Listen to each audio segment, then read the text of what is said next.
Good afternoon, everybody. Before we start the public part of our hearing, we have an administrative item.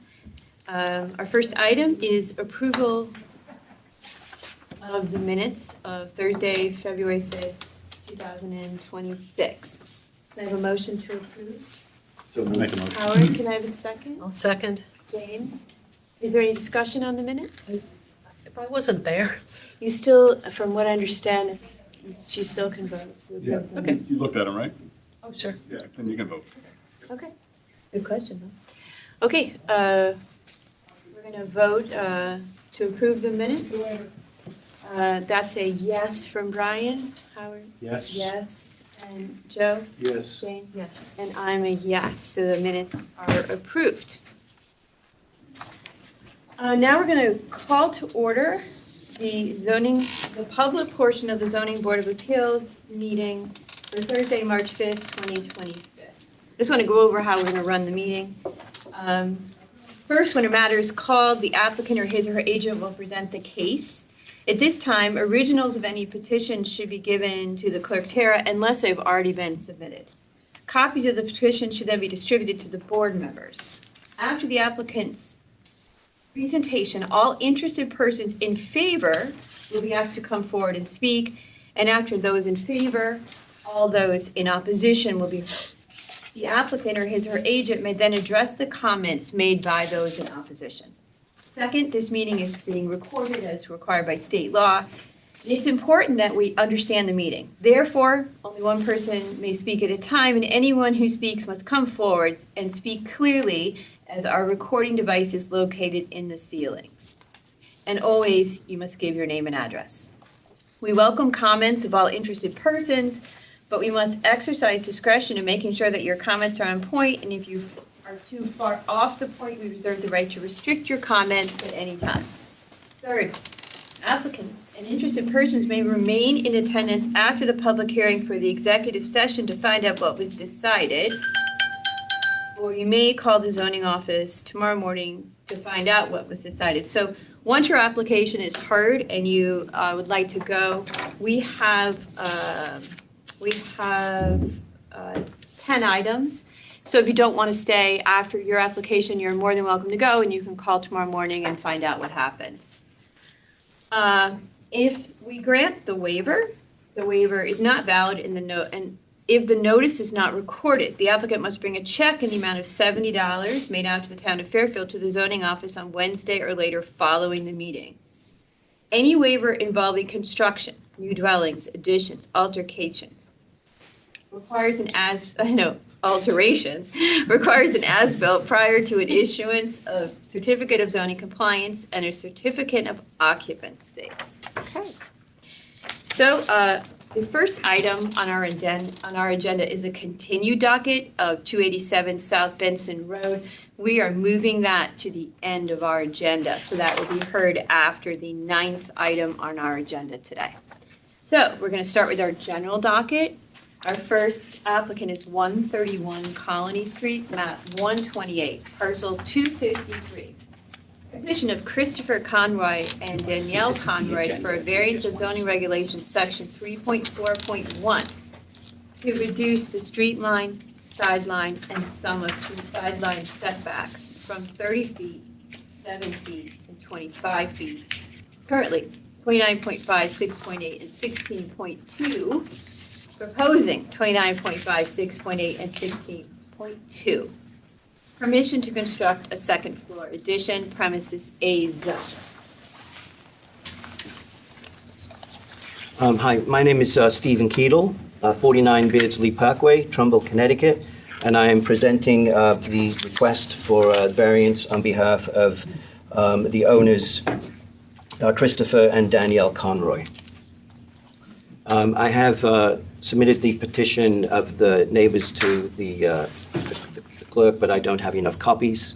The neighbor across the street and the one adjacent, immediately affected by the construction, signed the petition, and then the one adjacent did call and gave the okay. The reason we had difficulty canvassing the neighbors, even though they got a notice in the mail, was really the weather and just being able to get them. So, but we did have the two, again, immediately affected. Okay. What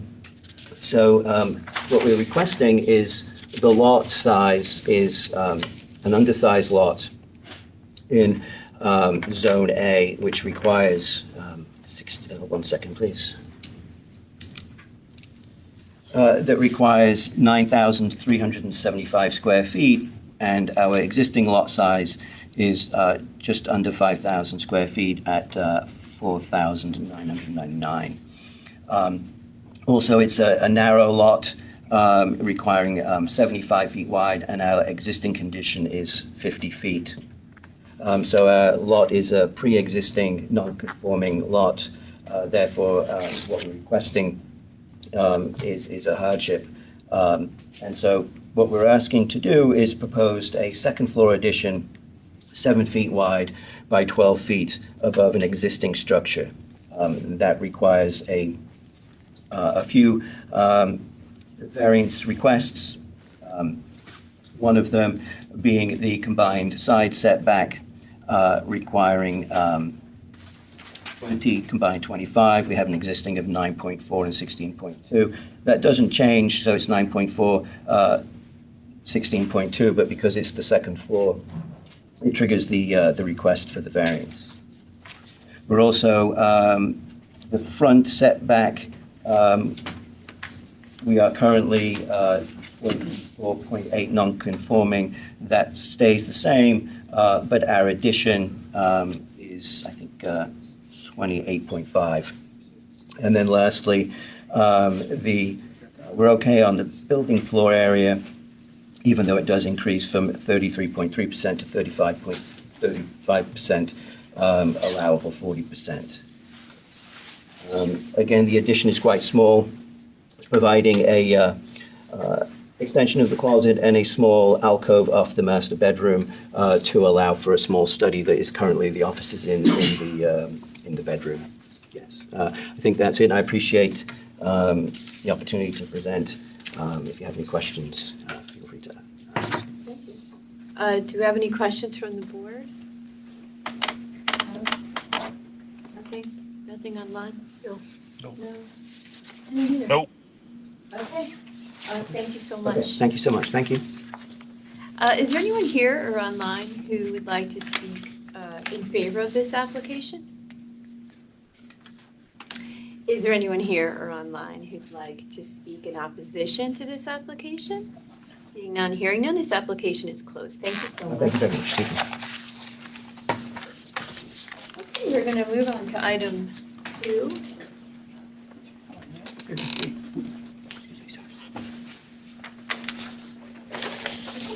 Item 2, 101 Applegate Road, map 46, parcel 233, petition of Michael Zoe and Karen Masick for a variance of zoning regulation 3.4.1 to reduce the street line and sideline setbacks from 40 feet and 15 feet, currently 27.8 and 13.9 and 14.2, proposing 27.8, 13.9, and 14.2. And section 3.5.1 to increase the total lot coverage and floor area from 15% and 30%, currently 18.2 and 16.35, proposing 20.5 and 36.52%. Permission to construct a second floor and a 2-story addition with front porch and rear deck, premises R3 zone. Hi, thank you, Board. My name is Lucas Papageorge. I'm a local builder, remodeler, and I'm presenting for the owners of 101 Applegate Road. This development was part of a subdivision from 1937. The existing dwelling was built in 1952, so this makes this whole area is existing non-conforming. It's closer to A zone requirements and lot sizes than what would be R3 today. So that said, in addition to that, the house was built on a slight angle, which causes it to protrude into a 15-foot, what was perceived to be the setback that they were looking for on the sides, and then a little bit into the 30-foot setback, which was actually deed restricted in the original construction and subdivision. So we're looking for, take that little bit less than 30 feet and allow that and put a second story on the entire house.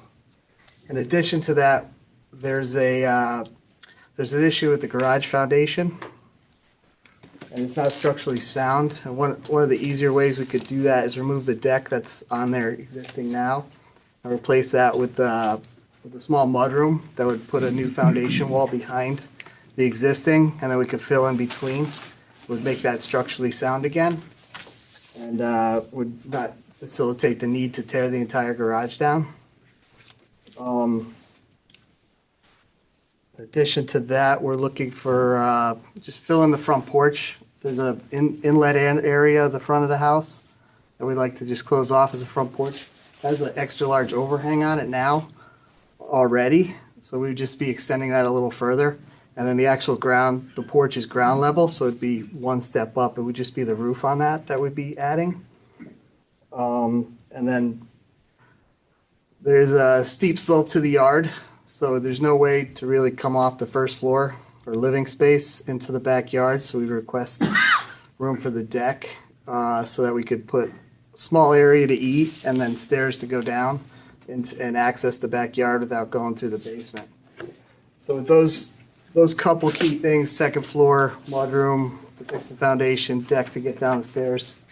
We're obviously half the size almost of a R3 lot. So we are going over on lot coverage and our FAR. So we're requesting that we get approval on that, plus the existing setback issues, so we could put a second story on the house, and we don't have to either kind of leave it as is or tear it down and start from scratch. That's our request. We feel like I gave this to the clerk. It's a list of properties. So this neighborhood and the surrounding neighborhood, she's got a bunch of copies. At the top, there's all variances in this neighborhood that were similar in the surrounding area, because it is all mostly non-conforming lots in that whole neighborhood. And then I also put in on the bottom, so this is all the, not all, but a decent amount of houses in that U-shaped street that are pushing approximately 3,000 square feet, which is kind of what we're proposing. So we're not going outside of the scope of the neighborhood or even the intent of the Fairfield zoning regulations. If we were in an A zone, we'd have 40% lot coverage, which is, we'd be well under, or FAR, we'd be well under the 40% that's required in A zone. And we are much closer to the 9,375 square feet required for that lot than we are the 20,000 square feet required for R3. So with that, I know you got a big agenda, so I'll put it out to questions. Okay, thank you. Does the board have any questions of this applicant? Yes. Joe? Appreciate that you gave us a comparison of neighborhood house sizes, but you're proposing something that's almost 20% bigger than the largest on that list. Is there any way that you could? So there's a house on here that's 3215. We're looking at 3290. So I think we're pretty close. All right. I mean, there are smaller houses, a variety of houses in that neighborhood, but it's also in part, we have a decent amount of signatures on our list, but a lot of the properties are very elderly people. The houses haven't been updated or maintained, and obviously when I came to the door, they would come to the window, but they don't want to open the door for me, so understandably, but I feel like this whole neighborhood's about to turn, to be honest with you. Okay. And how big is the current house now? So the current house is, I believe, it's almost 13 and change. So it's just on a single floor. And then you're going, We're just going up, and that mudroom. so it's double the house plus the mudroom? Okay, First floor house is 1,438. so it's just double? You're looking, what's it, 32? We're 32. 32, okay. So that's the garage. We're over the garage also. That's not counted in the first floor. Wow, lots happening over there with Brian getting out of the car. I think he's trying to talk to us. You may not know he's. Sorry, I'm walking in the building as we speak. Oh, okay. Do you have any questions on this applicant? I do not. Thank you. Okay. No. Okay, since I don't see any more questions, thank you very much. Thank you. Is there anyone in the room here or online who'd like to speak in favor of this application? Is there anyone here or online to speak in opposition to this application? Okay, no? Okay, we're gonna close this application. Thank you very much. Okay, since Brian was walking in the building, maybe we'll just give him 1 2 second. minutes, yeah. Yeah, give me about 30 seconds. I forgot Standing you could hear ovation. me. Like I didn't say anything. Standing ovation.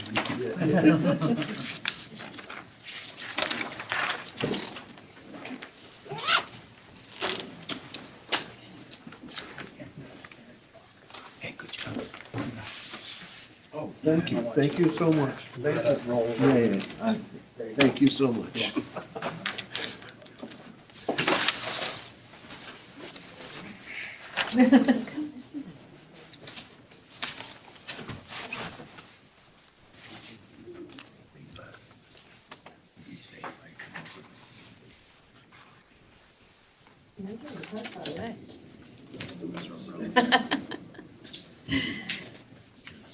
I'm splitting up.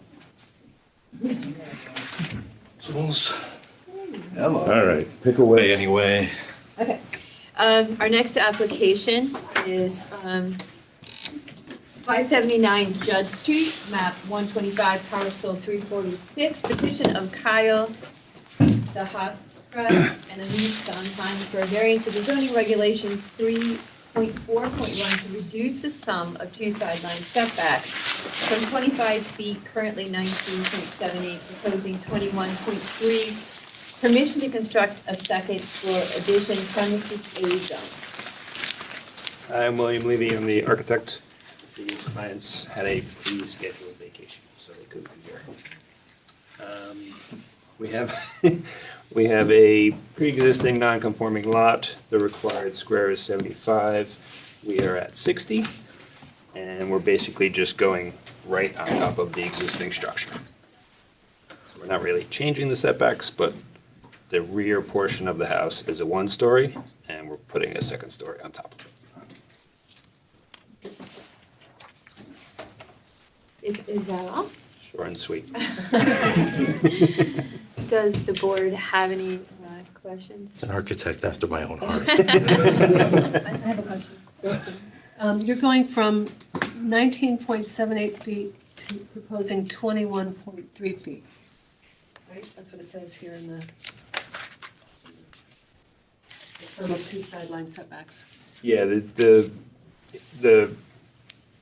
front structure stays the same. The rear structure stays the same, and we're getting a second story on it. The main structure has a story on it, but it's not a full second story. Right. So, So that accounts for the difference in the yeah. sum of the sideline setbacks. So it's actually, is that it? I can answer that for you. Yeah, please.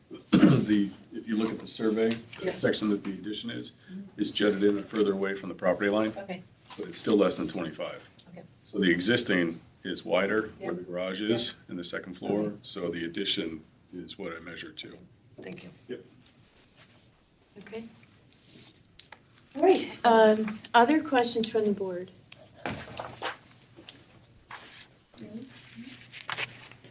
Okay, no more questions, thank you very much. Thank you. Yeah, okay. Go there now. Oh, okay.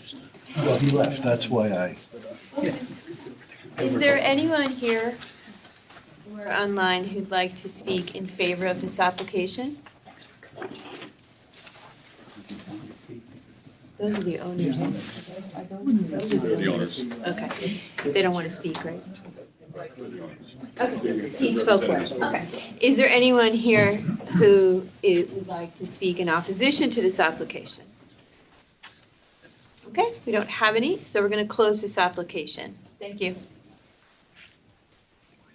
We're going to move on to item number 4, which is 43 Helen Street, map 18, parcel 183, petition of Chris Bond for a variance to the zoning regulations, section 4.3.1, to reduce the street line setback from 20 feet, currently 14.1, proposing 14.1. Permission to construct a one-story addition premises B zone. Hi there. My name's Chris Bond. I'm a developer and contractor in the local area. We bought 43 Helen Street. It's been empty for 10 years and it's completely stripped out. I think there's a lot of work that's happened with no permits. So we're really just proposing to put that back. Obviously, the house is in a B zone and it's in a flood zone, so we need to fill in the basement. All we're really asking to do is to fill in part of the existing front porch. There's a front porch already there. We're just looking to extend that a few feet, essentially, just to get a mechanical room and fit that in. We are dormering the roof, but that's all within the existing setbacks and all the requirements. It is a non-conforming lot. It's like pretty severely angled compared to the setback lines. So that means that very small addition on the front just sticks out in front of that setback. We did also go around the neighbours, and I think a lot of people were very happy that it was all going to be put back to good use. So that's the request, and happy to answer any questions. Yes, okay. Questions from the board? Hi. On your first floor plan, Yep. you have new stairs going up, so you're adding new internal stairs to go up to the second floor. No, so there's existing stairs there already, but because the house is all completely stripped, Yeah. we're basically going to have to repair them and put them in as Okay, so new. it's called new stairs here. Yeah. Okay. Well, we can edit that and amend that. Okay, the reason I'm asking is that our living room that's right on the other side of it has no windows. So, And which one? On the second floor? no, first floor, The first floor, yeah. did you, I mean, it's meant to be just a big open living dining kitchen. There's none of it is enclosed, so it's just supposed to be a big open space. and then you're also proposing to add a driveway? Yeah, it's a corner lot, and it's a very busy street with the bakery and stuff on the post road, especially at the weekends. So we're trying to add a driveway just to help take those cars off the street so that they're not Can parked. I ask Matt Decker a question Yeah. at this point? Yeah. He's proposing to add space for 2 cars, it looks like, Yeah. but it's a 2-family house. So if he's adding a driveway, does he need to add a driveway for 4 cars? Or He can does not. He does not, No, because it's pre-existing non-conforming. okay. So the other 2 will park on the street? Street. Okay. Yeah, we're just trying to limit. Yeah. And then, this is just, I'm just curious, on that second floor, you're adding the dormers, so the second floor unit is a 4-bedroom unit? Yeah. Is there a living space? Yeah, again, it's just an open living area kitchen. There's the proposed family room to the left-hand side as you go up the stairs. So the 85 square foot room? Yeah, yeah.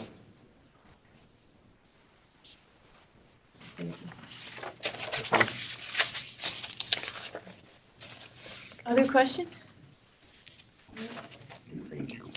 So just to be clear, your hardship is you're on a corner lot Correct. and you have an undersized lot. And it's turned on the setbacks. And it's not square, is that correct? Correct. Yeah. Is that correct, Matt? That's correct. Okay, just wanted to make sure. All right. Being no more questions from the board, we are going to ask if there's anyone here or online who'd like to speak in favor of this application. No? Is there anyone here or online who wishes to speak in opposition to this application? Hi, my name is Jennifer Driscoll at 160 Granville Street. Can you hear me? Yes, thank you. Okay. I'm not opposed to the application, but as was mentioned, it's a very busy street. It's a corner. The lot's on a corner. It kind of bisects Granville Street. There is a lot of traffic on the weekend, in particular with the bakery. And it's a street with young kids, who are playing in the street and a lot of activity. And so I was wondering what precautions are going to be made to make sure that, like, on Saturdays, if there's work, that it's still passable for the residents. Okay, before you answer, so the way we do this is we'd like you to bring up all your concerns, and then the applicant will address them. And then, okay. And then we won't, we can't have it be a banter. So Yes. do you have other concerns about this project? No, not at all. Okay, thank you so much. Thank you. Would you like to address that? Yeah, no problem. I mean, we don't typically do construction work on a Saturday. If we do, we limit it to one trade. And that's just if there's an extension of working Monday to Friday and the work has gone over. Typically, none of my trades want to even work on the weekends. So I'm quite happy to limit the weekend working as much as we need to. And, we'd limit that to a car, or two. If we can get the driveway put in early on in the project, which shouldn't be a problem with the weather turning now, then we can have them park off the street, and then we shouldn't be posing any risk to the public street and access. Okay. Is there anyone else who'd like to speak in opposition to this application? I have one clarification I was hoping to ask for. Just my name name- and address, please. My name is Diana Romali, and my address is 98 Granville Street, so I'm right across the street from the right elevation on the house. Yep. So I understand the site plan looks great with the driveway. I know you do need that for the street. My question was about the 4 beautiful mature trees that are on that edge of the lot. Are those owned by the city, or are they part of your property? Well, I can answer that. yeah, but wait. So, Diana, are you asking that question because you want to know if they're going to be preserved? Well, I know that according to the site plan, to put in the driveway, they'll have to take down at least 2. But yeah, the question was whether or not the other 2 will be preserved. Please. We actually have that out with the tree warden at the moment. They're actually looking into it. They are on city property, so there was actually 6 there, I think 3 years ago or 4 years ago. They removed 2. I've had my arborist out, and they've already spoken to Jeff, the tree warden, and it's all their belief that they are not in great shape, so that Jeff's looking into that so that we can potentially remove them. I am very much open to maintaining and keeping nature and looking after them if any of them so warrant. But I also do want to limit. We have big snowstorms. We have big problems. Yeah. If these aren't healthy, I would also rather them not fall on any cars. So we've already offered to cover the cost to bring them down instead of the city having to pay for them. So very much happy to do that. But yeah, I think that's with the tree warden, unfortunately, at the moment. Okay, so the tree warden is Confirming. I mean, he's already spoken. take them all down? Well, yeah, they're all. His words were junk trees, but they they look like they're very not healthy. Okay. Okay, thank you. Can I ask you a question about that? I guess my question is, when we discuss this item later, is it something in our purview to talk about adding trees? No. Not. No. I just wanted to make sure. Okay. All right. Other questions from other opposition? Any other item that's not been discussed that someone would like to bring up? No? Okay, seeing none, hearing none, we're going to close this application. Thank you very much.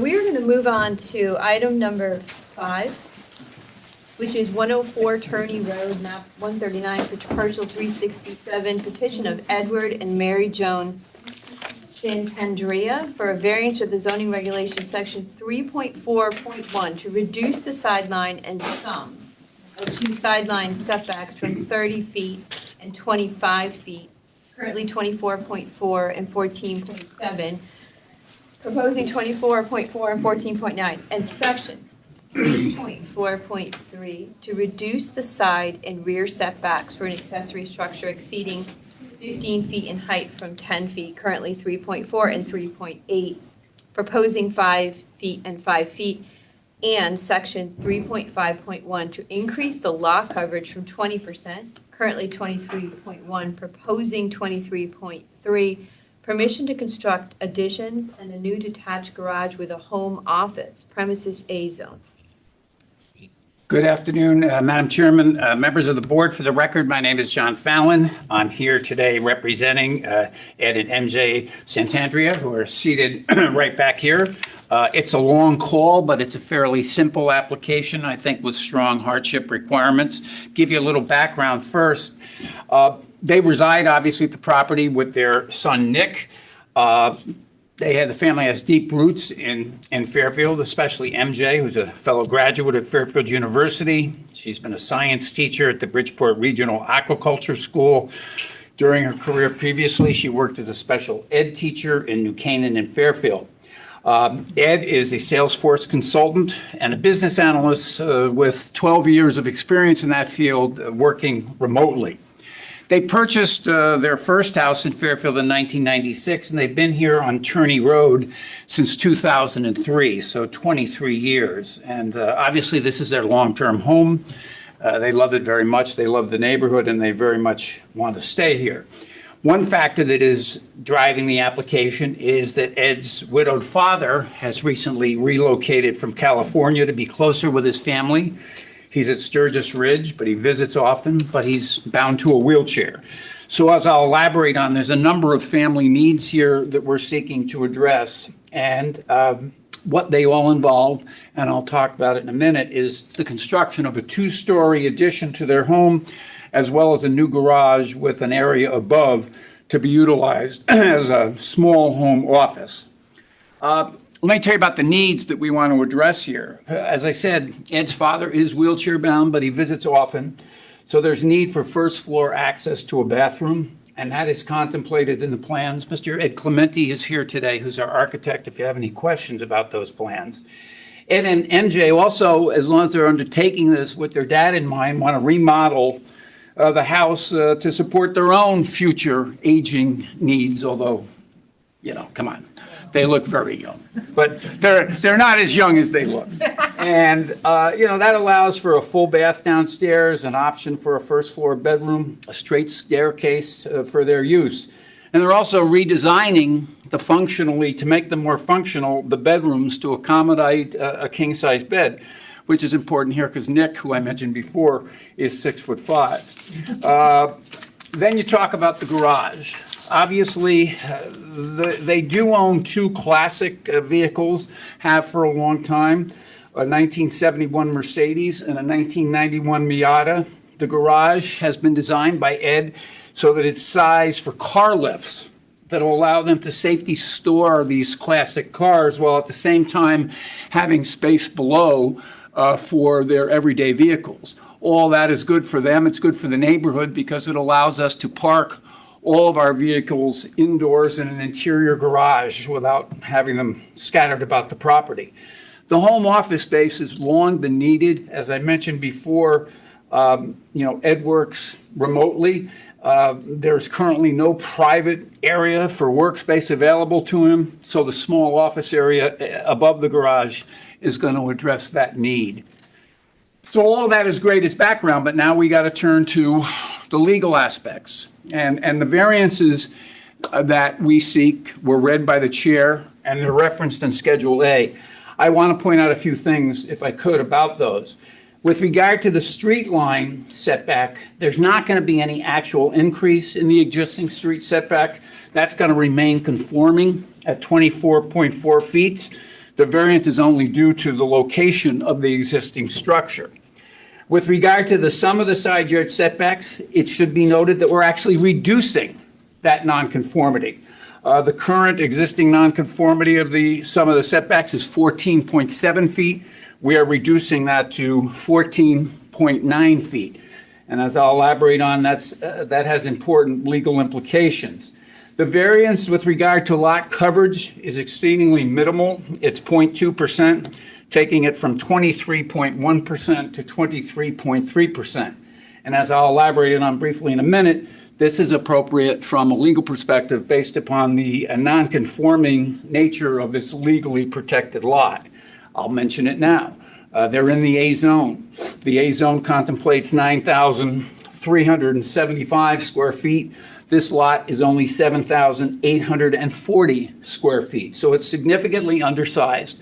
And in that context, the increase in the coverage of 0.2%, I used the word de minimis. I think that's a fair characterization. I'd also point out that the FAR, notwithstanding the non-conforming nature of the lot, will be compliant even after the addition is built at 36.9. The legal underpinnings, right? Section 8-6, you have to look at two factors. One, is what is being proposed going to have any negative effect on the comprehensive zoning plan?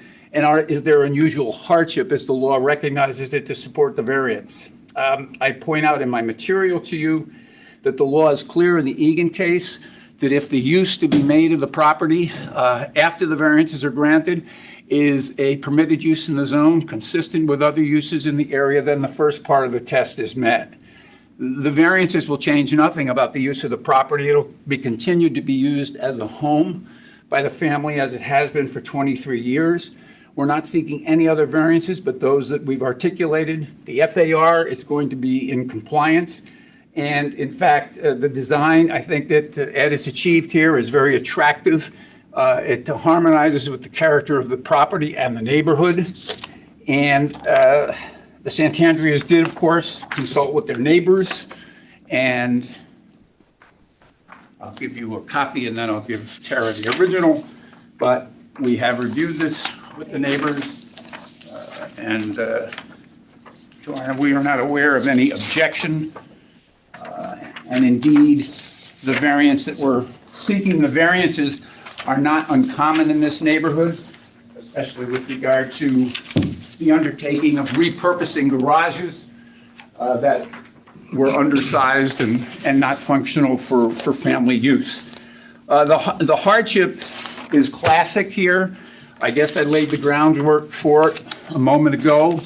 The underpinning is that this is a legally protected pre-existing non-conforming lot, and that the 20% coverage that is presently in place has to be considered in the context of a 9,375 square foot lot when we only have 7,840. And all those cases I cited, page 4 of my material, explicitly say that such a non-conforming, legally protected pre-existing lot does create the basis for a finding of hardship for purposes of granting a variances with respect to coverage. And I also point out on page 5 of my material, the Stankuna and Vine cases that basically say an independent basis for granting of a variance is when what is proposed will actually reduce an existing nonconformity. And although that's minor, they were minor reductions in the Stankuna and Vine cases as well, but the court still felt that that was a proper basis for granting a variance. And in this case, we are reducing the setback nonconformity from what it is at this point in time. So in summary, Ed and MJ have been there for a long time. Hopefully they're going to be there for a long time. The proposal will allow them to address a number of family needs. As I've articulated them, the new garage is functionally designed to meet those needs as well. We'll give some small area of habitable office space up above, allow them to store their cars interiorly, which, as I said, benefits them and the neighborhood. And most importantly, I think the application meets the standards of Connecticut General Statutes 8-6 in that there's not going to be any adverse impact here, and there is legal hardship as satisfied by the fact that the lot is a legally protected, undersized, pre-existing lot. And we'd be pleased to answer any questions you might have. Ed's here if you have any questions about the architectural design. Okay, thank you. Questions from the board? Nope. Okay, board doesn't have any. Thank you very much. Yeah, I'm just gonna ask the public. Are there anyone here who would like to speak in favor of this application? Is there anyone here who'd like to speak in opposition to this application? No? Okay, we're gonna close this application. Thank you very much. Okay, we're gonna Thank you. switch places here for a second. Clear. I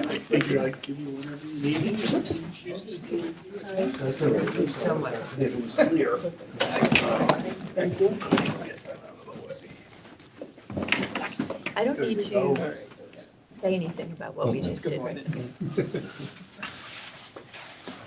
Section is that they call a 1991 Miata classic car. Okay, we're going to move on to number 6 on our agenda, which is 333 Middlebrook Place, map 147, parcel 206. Petition of Robert and Patricia. Yes. Thank you. It's 33. 33, yeah. 33, sorry. Hey, if you could join me, please, in hearing this out. Piasek for a variance to the zoning regulations, section 3.5.1, to increase the lot coverage from 20%, currently 20%, proposing 22.6. Permission to construct a shed. Great. So first off, good afternoon, and Chair and Board, thank you. I did prepare some high-level points just to get to the point and make this. Name and address. Oh, I'm sorry. Robert and Patricia Piasek. Our address is 33 Middlebrook Place in Fairfield, Connecticut. We are new to the town, so we're pleased and excited at the same time. Anyway, I want to thank the board for entertaining and allowing us an opportunity to give some background and context to this request. And the request is very simple. It's to install a pre-built shed, 10 by 14 shed on the property as I just mentioned, at 33 Middlebrook Place. Yes, please, if you don't mind handing. I have some material that it would also be for reference. The exact, but kind of a good possible. Okay. So if I may, while Patricia does that, some of the key points are this. The request for the variance is, and for super highlights are, it would help to address health access challenges, and that's with me, and to provide safe and enclosed storage for the materials for the house. Second thing is the shed would provide passive storage. It's not active, it's not going to be occupied, there'll be no utilities. It would also comply naturally with all of the conditions as set by the town. That goes without saying. And by the way, one of the materials that you'll receive are the petitions signed by the neighbors. And by the way, your process was great because I got to meet the nice neighbors. So that was a great process. In terms of hardship, we're requesting a variance to allow easier access, safer access to household and the items that would be stored in the shed, given my 2 orthopedic conditions. I have pre-existing conditions that I'm trying to, actually I'm going to have surgery later this month with both my hip and my knee. That is part of this variance request. By installing the shed compliant with the obligations, it would allow me or remove the difficulty of me moving items just to care for the house. Our house has a finished basement. And what's really unique is there's no entry, egress to and from the basement. In fact, it's got very steep stairs, and the opening to the garage, frame to frame, is 29 and a half inches. So that's interesting, that what can fit through that passageway in the first place. The garage can accommodate the equipment and so on. It's extremely tight. In fact, the vehicle, we have to kind of carefully walk in front of the vehicles to get into the house as it stands now. I have to actually back out of the driveway to let my daughter get in the car and go to school because the garage barely holds our 2 cars.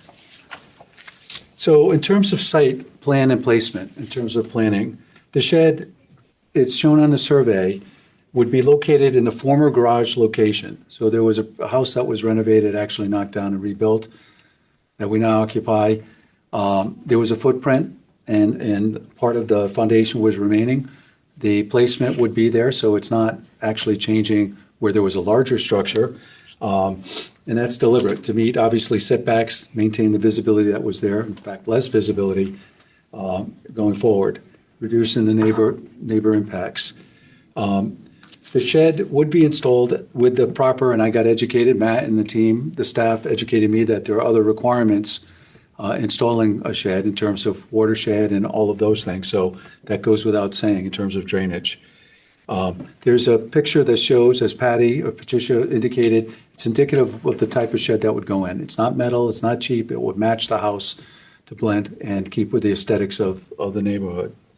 In terms of the lot coverage and mitigation commitments, the 10 by 14 shed, which is 140 square feet, would add to the additional coverage. So right now, it's at 20% right now. That's why we're here.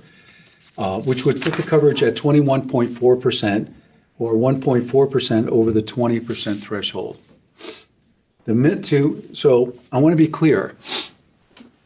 When I first submitted the plan, it was based on a larger shed. And then when I learned that, hey, there's coverage, what can you downsize? So I went back literally a few days after and modified that, went back to the surveyor, had that updated, and downsized the shed purposely to get it close to the 20% as possible.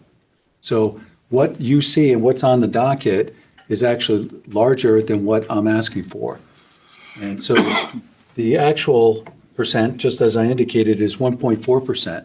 But if it makes the board, if it helps to make this more palatable to the board, we're willing to remove a 16.2 square foot porch, which currently was built on the house, to reduce that coverage further. That would get under 1% of the coverage, if that makes it more palatable. I need the shed more than I need a porch, given the conditions that I just mentioned. I'm just putting it out there. I don't even know how that would be considered, but that is a consideration. So I wanted to put that forward. At the time when we looked at the house, we were told, oh yeah, you can get a shed, you just need to get a permit, look around. All the adjacent neighbors more or less had the shed, so we didn't think it was going to be an issue. Otherwise, we probably would have considered a different home.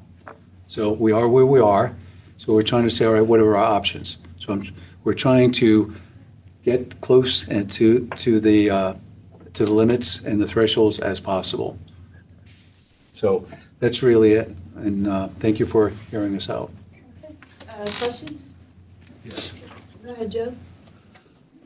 So our ability to grant variances is based on hardships that are related to the property, not to the occupancy, not to the finances, not to that are related to the property. And they're typically granted on the basis of a pre-existing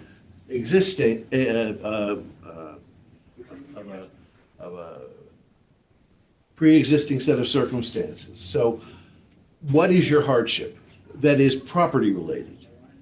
That we don't have anywhere to store anything. We can't get anything into the garage. But And there's no other place, I can't get There's into nowhere. It's the a finished basement. But if you've listened to other applications today, there are lots that don't conform with zoning. There are unusual situation of the property, of a house on a property. They are side yard related, but they all relate to existing conditions that already don't meet the standard. And so it's essential to us to be able to identify a pre-existing hardship or an unusual topographical feature, which I don't think would apply in this case, but those are the kinds of things that we find as existing, and then we can decide whether the application is reasonable within that hardship. So again, is there a hardship that you have that you can, hearing what you've heard from other applications, that is similar? Your house meets zoning requirements. you're asking for additional coverage, not anything that would be positional related to the house, because it doesn't matter where it is, how the house is situated. So I'm at a loss here for what the hardship is. The hardship is really a combination of, and without repeating it, it's personal, the ability to use the home effectively, safely, and the limitations as was built. Again, I feel, and I'm not thinking anybody on this, I asked the question, I thought I did the due diligence of asking the question, can I get a shed? And it was like, yeah, no problem. And had I known that there was a cover, because I don't know about these types of things, frankly. Had I known, I would have said, we would look at a different property. So I'm not sure I could articulate anything other than what we said in terms of no storage, no ability, and my condition, because I want to be able to fully use the home. So I'm not sure I could articulate. I'm not going to make it up. So that's, I don't have anything else to articulate to the board. I did, and it's actually more for Matt. Matt, it's a shed, right? Is it sitting on a foundation? I thought it had to have a 12-inch foundation in order for it to count as coverage. No, once it's covered by roof, it counts as coverage. Okay, so once it's, okay. And regardless of how high off the ground it is. This is gonna have to be elevated about a foot or so because it's in the flood zone, so the water's gonna have to flow underneath It's it. not in a flood zone anymore. It is. It is. It still is. It is. So if I may, I don't want to have to solve the Chris, were you say, sir? There's an existing, you probably can tell. No, my understanding of our regulation, I wanted to make sure that I understood why you were required to grab a variance for this, because some structures, depending on how they sit and what they are, don't necessarily. So the nature of some sheds, they're movable, they're impermanent, whatever they are. But I'm good. Yeah. They all count. They all count. I'm learning in the process too, so. Right on. Matt, can I ask you a question? Has this property, this is a rebuild that this person bought? Correct. Are there other variances they sought when they built this home? No. So this is the first time this home has come in front of us? We just got the CO a couple months ago. Okay. So yeah, it just got finished.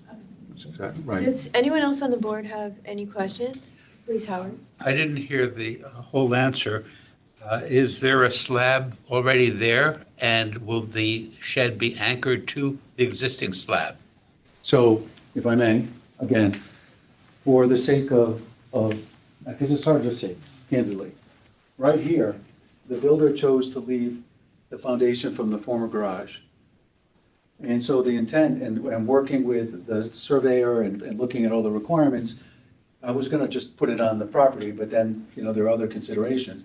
And so rather than doing that, just put it on top of that foundation, obviously, provide the foundation within the context of whatever the requirements are, so it's elevated, so it allows the drainage and whatever needed to be augmented beyond that. So it would be on the half of the foundation today, mostly on the foundation, augmented to make sure the structure is secure and follows the guidelines for however it needs to be secured accordingly.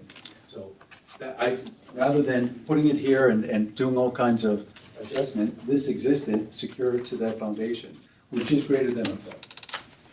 I think it's like 17 or so. I didn't measure it, I should have. They tried to make it a pit. So, but there is stone, there's crushed stone underneath. It's not high. Great, thank you. Thank you. Okay, any other questions from the board? No. Okay, thank you. Thank you very much. Is there anyone here who'd like to speak for this application? I'm not affiliated. If you're gonna, are you gonna? Yes, my name's Daniel Pato. Can you just go? Yep. I'm an architect at 2490 Black Rock Turnpike. And just more of a question. Do the Fairfield, Town of Fairfield ordinances require leniency for physically challenged access?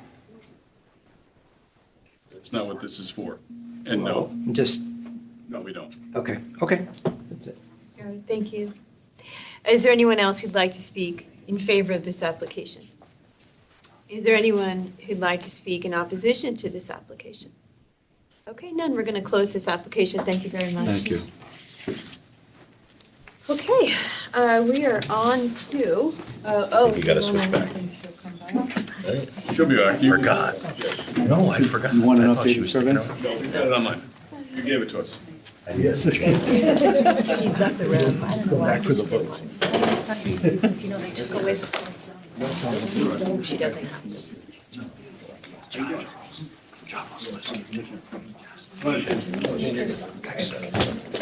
Yeah, no, the typo. What happens? You were Nice to meet you. I had to recline. Nice to meet you.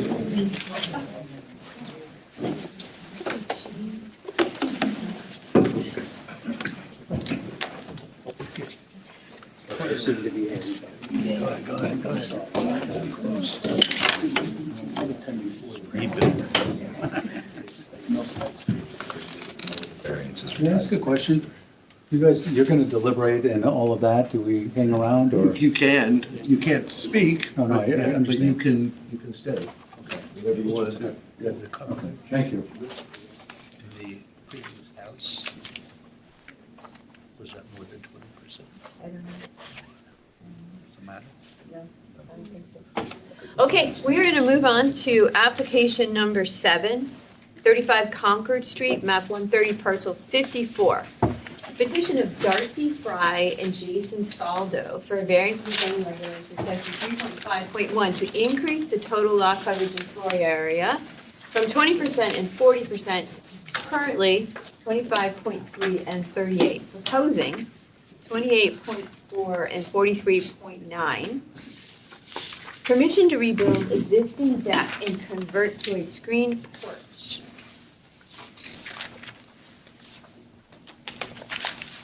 Hello, I'm Jason Saldo of 35 Concord Street here in Fairfield, Connecticut. We'd like to extend the length of our current deck and roof it. We'll replace the deck, screen it in, and it would be an increase in coverage. I believe we're on a non-conforming pre-existing lot. We're by the marsh. We have our hardship is a high tide line through our property that impacts the normal coverage calculation that's allowed. And that's pretty much it. In the screened-in porch, we'll keep lantern bugs out of our dinner. So Very tasty. my dog is already sick of them. Okay, thank you. Do we have any questions from the board? How, can you explain sure. specifically how the high tide line affects the coverage? If we look at I see it. so the dotted line that's kind of through the back, so almost a third of our property is not counted towards the coverage. So if it was 100 square feet and we could cover 20% of it, we can now only cover like 30% of 75%. And then I have a question for Mr. Decker. When they screen in a porch, is it then counted as FAR? Yes. That's it, thank you. And just to be, when you discuss this high tide line, but your lot is, regardless of the high tide line, your lot is 5,200 square feet, correct? What you own. Correct. Yeah. And the maximum, the minimum allowed is 9375. Is that? 7,500 square. Yeah, 7,500 is the lot. So, but if you look at his, unless I'm on the wrong one, which I don't think I am. It's 7,500 this side of the high tide. Okay. But that's legal. Matt, can I ask you a question? That's a little misleading. The size of the lot before it's reduced is 7,500. The lot size after it's reduced is 5,205. But legally, what size is that lot? Like, what is it? 5,205. So he pays taxes on 5,205? I don't believe he pays. That's a tax question. Okay, but the legal size of that lot for our zone, this board is 5,200. So from this zone, it's an undersized, from our board, this is an undersized lot. Okay. Okay, I just wanted to make sure. No problem. And I petitioned the neighbors. Everybody's cool with it. And the deck doesn't go beyond, I think, the existing garage. So it's not impacting anybody's views or kind of sight lines. All right, is there any other questions from the board? Okay, thank you so much. Thank you. Is there anyone here who'd like to speak in favor of this application?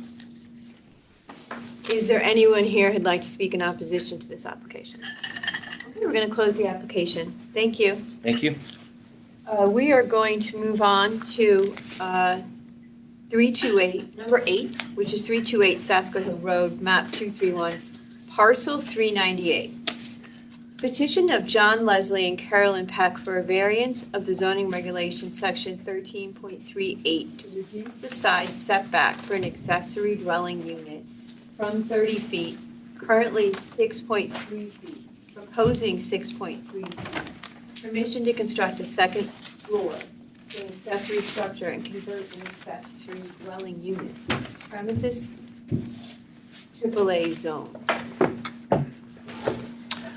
Chair, members of the commission, Chris Russo with Russo and Rizzio LLC, offices at 10 Sasko Hill Road in Fairfield, here on behalf of the applicant. You know, it's funny, when I was first taking this application, I was thinking about this, that Sasko Hill Road, I think if you took a poll of a lot of Fairfielders and said, do you think Sasko Hill Road is in a historic district? I bet a lot of people would say yes. The answer is actually no, it's not. But it obviously has a lot of older historic structures on it. And I think the road adds a tremendous amount of character to our town. I know when my in-laws were first visiting Fairfield, first time, I drove them down because they're always interested to see beautiful homes. And each property has its own character. Some are brick, some are a particular architectural style. They are all pretty unique and beautiful representations of the different types of architecture. So to me, this has always been the mansard roof property. It's the defining architectural feature, I think, of this dwelling, which is located on the west side of Sasko Hill Road. It has a single-family residential dwelling on it that was built in 1894. The existing detached structure, which is the one we're talking about today, that sits northeast of the residence, was built a little later on, 1900, but it's still well before the implementation of the zoning regulations. And so if you're looking at the pictures here, this is the detached structure right there, has a garage and a living area. And then this is the main house, which you can see here. And then an addition onto it that has, that again also has a mansard roof. So all the structures, they were the main house and this detached structure that we're talking about were built prior to the zoning regulations, which, you know, is one of the is the most frequent reason that I'm here before you when we have structures like that. The existing garage slash living area currently features a non-conforming side setback towards the northern property line. There's a portion of it, and I'll switch you over to the site plan so you can see. So main house, this is the structure we're talking about right here. There's a portion of it that's existing that's one story that comes within 6.3 feet. The portion where we're proposing an addition to that would raise the level of and add an upper living floor is right here. That's 8.3 feet away from the property line. We're not touching the 6.3 part. We're not asking for a variance for that. Again, it's non-conforming, inherited with site. It's been passed down for well over a century. And the other key point I just want to make, just because the way the call of the application reads, is I just want to establish that there's already an accessory dwelling there. And I'll show you on the existing site plan. There's already living area what's the east side of the structure that has a full bathroom. The renovation just adds additional living area on the upper floor, not an additional bathroom or kitchen. And it also adds the mansard roof. So now it matches in character to the other roofs, because again, you see this structure here, you see this roof line, it's not in character with the other dwellings. So my client is seeking to fix that. To run through the plans.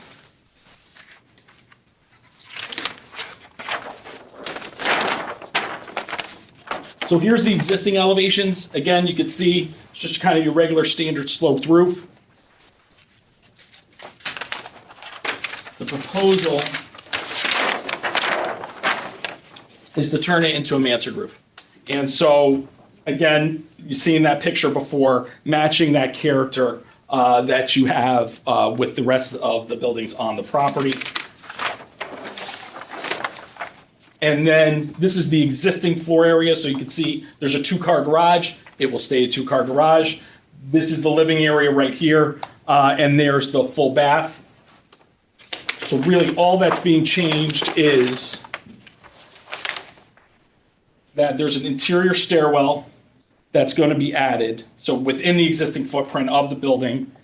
And then there's going to be a bedroom up there built into the roof line on the second floor. So that's it, really just extending up and using it as an opportunity to bring in, to again, have this structure gain character with the rest of the property. You can see, just so you can see, there's that bump out that gets to 6.3 feet. So you can see that's just remaining the same. This improvement is in character with the area. A couple things I'm showing you here. One is, so you can see the very edge of the garage over there. There's some plantings that are between us and the property to the north, which would be the most impacted. So there's some evergreen plantings that are there. They're filling in and will provide, a good screening to this property. And I'll also note, if you've got your packet, there's a petition in there that's signed by this neighbor, again, who'd be the most impacted. They have no issue with it. You can see here, they're doing some construction on their house, but I'm trying to shoot and show you a picture of the garage, and you can't even see it with the amount of landscaping that's there. While the property is not in the historic district, a lot of people don't know this, Southport Harbor is actually fully within the historic district, not Harbor Road and Pequot in that area. Actually, the harbor is in the historic district. So one of the things I think is a benefit too is if you look, this shot is from over on Harbor Road across Southport Harbor, and you could see that roof there. And so by making this improvement, you're going to see now a mansard roof and these 2 mansard roofs there. So again, I think kind of having a uniformity of character on this property. The other thing I'll point out is that this is a zoomed in aerial of the piece from the top. But what I wanted to show, and I'm going to show you on another plan as well, a lot of these houses, because they were built before the regulations, are skewed to one side. So what you're going to see in the next map is that this is kind of how each of these properties is. They are skewed to the north. They are non-conforming as to setback on that side. So let's see, it should be the next one. Yes. Okay. So in this row here, in this block of Sasko Hill Road properties on this west side, what you can see is they're all lined up on the right side. And what I think is important about that is the side setback for the AAA zone is 30 feet. So basically what the regs are intending is that there's 30 feet of separation on one property and there's 30 feet of separation on the other property. So you get 60 feet. That is essentially what is happening here. That is what is happening here on this section of Sasko Hill Road. There's 115 feet to my client's house right here. Then there's another 85 feet to his the dwelling next to him. There's another 85, and then there's 75 over here. So they are essentially maintaining the intent of the regulations by the way these properties are set up, maintaining that space, which is nice because, if you've driven down Sasko Hill Road, obviously it sits higher than the harbor and you have these view sheds, as long as there's not landscaping in the way, you have these view sheds that the public and people can look down onto the harbor. And so the reason I bring it up because is if you knocked it down and then you start spreading out here, down here on the southern side, then you start actually breaking up that view shed. So I think keeping it in its existing location, again, you're not changing the first floor really, you're just putting a mansard roof on top. And so for those reasons, I think this is an appropriate variance. To go through hardship, give me a second here. Here's something.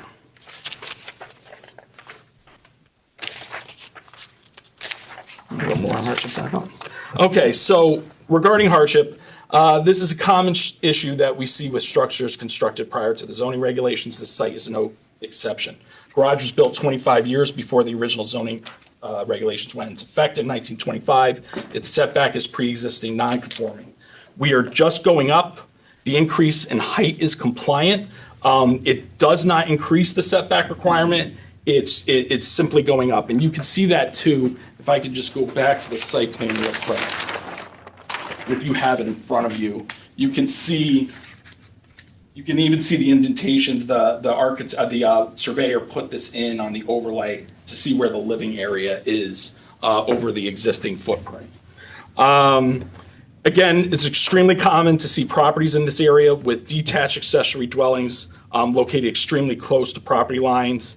402, 429, 489, 500 Sasko Hill, same thing. They have these non-conforming setbacks. 489, 402 actually have structures that have no setback at all. Again, while the site is not located in a historic district, I think that this change to a mansard roof adds to the character of the town. It's creating uniformity of the architectural character of the site. We are still well below building coverage, and we're still 2/3 of the permitted floor area. So we have space to go on the floor area as well. So this isn't a situation where we're overbuilding on the site. There's plenty of give there. As I said, we submitted a petition in support of the application from the person who would be most impacted. I don't believe this has any negative impact on the neighborhood. You can even see from this picture, and you can't, with all the landscaping there, you can't even see it. It's back here into the corner. So it's not going to have any negative impact. And again, I think it's in keeping with the design of this part of the neighborhood, where the southern sides are open and the dwellings are skewed to the north. It maintains that view corridor and really gives the appropriate setback that I think is intended by the regulations by keeping that structure there. So with that, I'd be happy to answer any questions you might have. Go ahead, Jane. You talked about the trees. The ones between the property? Yeah, they're actually on the neighbor's property. Right. Right, so it's up to the neighbor to decide if they want to keep them or not. Yeah, but my understanding is those were installed by them. I think it was recently, is my understanding, and so they intended to have it here as a buffer. That, yes. And and so I think it will be a visual barrier, and obviously he has no issue with it. He signed in favor of it.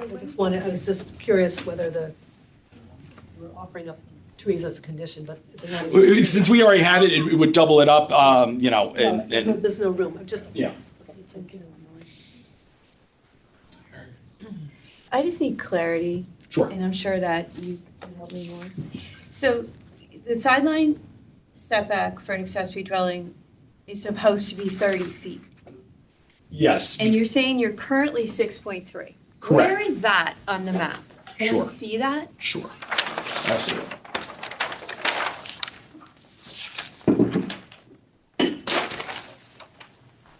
So it's 30 feet because accessory structures and principal structures have the same setback in AAA zones, unless you have something like a garden shed that's under 100 square feet. But otherwise, they have to have the same setback, so it's 30 feet. The 6.3 is right there. That's the one-story bump out. Currently, it's got the bath in it, the full bath right here. They are just going up here, and that is at 8.3. So the variance request is to 8.3. So Chris, the issue is on your block. There. Yeah. That's what I'm It's trying to not- see. It's not listed as It's not listed. 6.3, it's listed as proposed conditions 30. See, that's what's confusing. Existing conditions 30, proposed conditions 30, sideline setback. Because that is, Because that didn't count before it was an. I think that the reason it's saying that is because this is 30, yeah, okay. There's an asterisk right next to it. And if you look up to the left of the grid, it says 8.3 to garage addition. Okay, got Where it. does that fall here? The reason he has to do that is because he's trying to show for the principal dwelling. And so he's got the information for the principal dwelling on here as well, but he put the asterisk on there to say that the detached accessory is 8.3 to here, and it's 6.3 to that piece there. Does that make sense? No, but I Yeah, mean, I I understand it. Yeah, I mean, even though we're not dealing with the main house, we still have to put the information for the main house on. Right, but my experience is that whatever the variance is, the current condition it's put in that box somehow. And it's not in the box, it's asterisk. It's asterisk out, yeah. And they Just never to count make sure. garages when they do these kind of surveys? You never show a street, a sideline setback from where the garage is, since the garage is part of lot coverage? Yeah, we do. They do on, Then why doesn't it show this there? it does, not on the zoning grid, no. They'll show the garage if it's attached to the primary. Because it's not Sometimes, attached. yeah, sometimes they'll put a separate accessory grid underneath it. Right. Other times they'll use the asterisk. Okay. As long as it's identified and I know what I'm asking for, it's relevant. It's on the survey as to what they're looking for. Okay. Because sometimes you'll have it too, like you'll have multiple accessory structures. Like somebody might have a pool house, they might have a garden shed, they might have a thing. So they do the one main house one, and then they'll asterisk out, or they'll have a separate table that And shows since I the. got so confused on that, can Sure. you just tell me, what is the legal hardship? The legal hardship is that the location of the existing garage predates the zoning regulations. So this garage here was built 1900, so 25 years. There's no setback requirements then. So they had no, they weren't trying to build to stay within any type of setbacks. So it's here, and what they're looking to do is just add a mansard roof to this and match character, and then that'll add some additional living area over the garage. And the other point I was trying to make is that the intent of the regulations is essentially in the AAA zone, to have 60 feet of separation Yeah, so between. And so I think when you look at that, and as a ZBA, you're looking site specific, you're looking in a neighborhood context, I think you could see that's being achieved by the way these houses are separated and having that space to the south. And so just leaving this there, I think, maintains that intent of the regulations. And then I just one more question to that. Why would you not call this expanding a nonconformity? Well, it is expanding a nonconformity. I mean, that's essentially what I mean. In the sense of it's raising in height. But I mean, the use, like, it's not a use issue. Is that what you're asking? If it's a No, use? I'm just Yeah. asking that. So Yeah. you are expanding a nonconformity. Well, it's currently non-conforming as a setback, yeah, and it's going up. So you're And it's going up, expanding a expanding it, yes, in that regard, yes. Okay. Well, no, it's not exacerbating a non-conformity. It's not, right, it's not increasing the It's not increasing non-conformity. a Is that what you're asking? So it's not. Yeah, I said, is this expanding a nonconformity? No. No, No, sorry. He's expanding a non-conforming structure. Right. Not the actual Not the, because the 6.3 versus the 8.3, Yeah, right? Right, we're not getting the semantics. Is you're referring to the use. Right. It's the non-conforming structure that he's expanding. Right. And because you're not going into the 6.3, you're going to the 8.3. Okay. We're getting, that's what I'm trying to, this point right here, we're not getting any closer to this line here than already exists. We're just going straight up. And you can see these dashes in here. That's the actual living area. Okay. Because it's all set within the existing footprint. Okay. So we're not increasing it, but we are expanding the structure. Okay. Go And ahead. there's no height variance with regards to that or anything like that, just saying. So if there was not a floor, like a loft level that you're talking about, all you were doing is recreating a roof over an existing area, would you be here? Yes, in my opinion, we would, yeah. Yeah, because it would be an expansion inside the setback. Of non-conforming. The other thing to remember too is under your zoning regulations, you measure height for sloped roofs to the midpoint. And then when it switches to a mansard, it goes to the peak. What's the top level. So you are adding bulk by putting on the mansard roof there, and that's why we would need the variance regardless. Okay. Make sense? Make sure I'm clear on it, yeah. So I assumed the questions about why it doesn't show in the grid, but now. Now we know. Yeah. Okay, any other questions from the board? Okay. Is there anyone here who would like to speak in favor of this application? Is there anyone here who'd like to speak in opposition to this application? And you have the petition in support. Yeah, We I'll have a the copy of one that. signature. Yeah, great. Thank you. So we're going to close this application. Thank you very much. Thank you, appreciate it. Okay, we're on to our last regular application, then we have our continued. So we're going to number 9, which is 333 Roland Road. Parcel 20, petition of Charles W. Rocco and Elise Mayer for a variance to zoning regulations, section 3.5.1, to increase the total lot coverage and floor area from 20% and 40%, currently 19.9 and 34%. Proposing 23.5 and 40.8, permission to rebuild the existing garage and a multi-purpose room to second floor premises A zone. Chairman, members of the board, for the record, my name is John Fallon. I'm an attorney in Fairfield. I'm pleased to be representing Charlie Rocco and Elise Maher. And they are the owners of the property at 333 Roland Road. They purchased the property at 2020, and they reside there with their 2 lovely children, 3.5 years old and 14 months. I dwell on that a little bit because a lot of this application has to do with the underpinnings of a growing family and being in their house and their neighborhood that they love and trying to deal with their needs. A little background that's also very relevant to the hardship issue here is that when they purchased this property in 2020, obviously you all know on Roland Road, they made it a priority and it was important that they bring it up to FEMA standards. That required them to fill the existing basement that constituted 742 and a half square feet, and that was finished basement space. That was a family room and an all-purpose room, if you will, and in order to render the property FEMA compliant, which obviously is an important goal of both federal and state and local land use regulations, they did in fact fill the basement, and they lost that 742 square feet of space.